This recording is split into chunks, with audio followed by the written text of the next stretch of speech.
अपने नियत कर्म करना कुछ न करने से अच्छा है। अब यह भी ठीक है पार्थ की आंखें देखती हैं, किंतु वे क्या देखें और क्या न देखें, इसका निर्णय तो ज्ञानी स्वयं ही लेता है।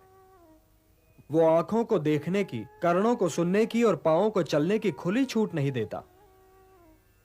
विकल्प के इसी मोड़ पर ज्ञानी और अज्ञानी के अंतर का भेद खुलता है पार्थ। इसलिए कर्म तो आवश्यक है, क्योंकि उसके बिना तो शरीर का निर्वाह संभव ही नहीं। किंतु हे पार्थ, ज्ञानी पुरुष की भांति कर्म करो, ज्ञानी पुरुष की भांति। नियतम कुरु कर्मत्वम कर्म ज्यायो यह कर्मणः शरीर यात्रापि चते न प्रसिद्धेत अकर्मणः। यज्ञार्थात् कर्मणोन्यत्र लोकोयम कर्म बंधनः तदर्थम कर्म कौन्तेय मुक्त संगः समाचर। हे कौन्तेय, कर्म ऐसे करो जैसे यज्ञ किया जाता है, क्योंकि कर्म ही यज्ञ है और इसका स्रोत स्वयं अविनाशी ब्रह्मा है। इसलिए कर्म का मार्ग सीधा ब्रह्मा तक जाता है। और इसीलिए जो व्यक्ति सृष्टि चक्र चलाने में योगदान नहीं करता, उसका जीवन मूल्यहीन हो जाता है। तुम इस मूल्यहीनता की ओर न जाओ पार्थ, तुम इस मूल्यहीनता की ओर न जाओ। जो व्यक्ति केवल अपनी समस्याओं के विषय में सोचता है, वो तो पापी है। इसलिए तुम इस मोह जाल से निकलकर अपने कर्तव्यों को पहचानो पार्थ, और उनका पालन करो।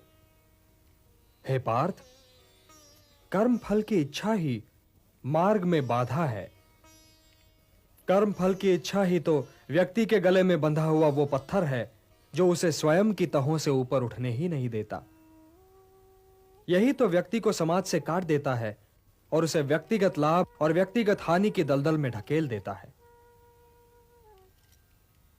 समाज तुम में नहीं है पार्थ, तुम समाज में हो। इसलिए लोक संग्रह और लोक कल्याण ही को अपना परम कर्तव्य मानो, क्योंकि जो समाज के लिए कल्याणकारी होगा वही तुम्हारे लिए भी कल्याणकारी होगा। जो कर्म लोक संग्रह के लिए होगा पार्थ, उसी के द्वारा तुम्हें सिद्धि प्राप्त होगी।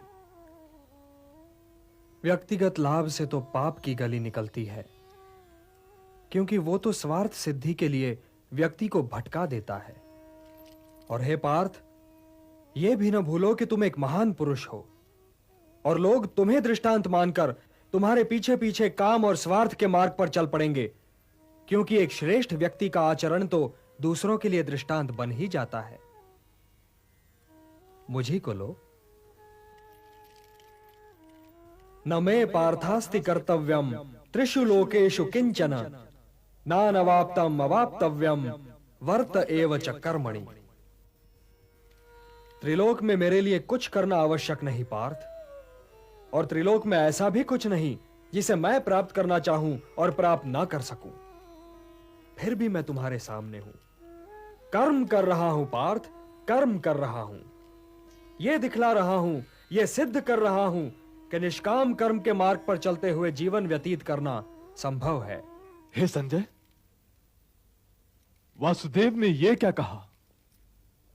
महाराज, यहां पर तो वासुदेव कृष्ण के स्वर ही बदले हुए हैं, जैसे ही स्वयं वो नहीं बल्कि कोई और बोल रहा है।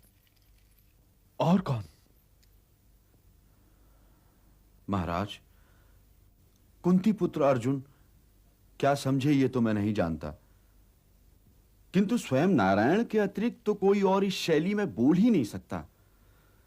कोई और तो ये कह ही नहीं सकता कि त्रिलोक में कोई ऐसी वस्तु है ही नहीं जिसे वो प्राप्त करना चाहें और प्राप्त ना कर सकें।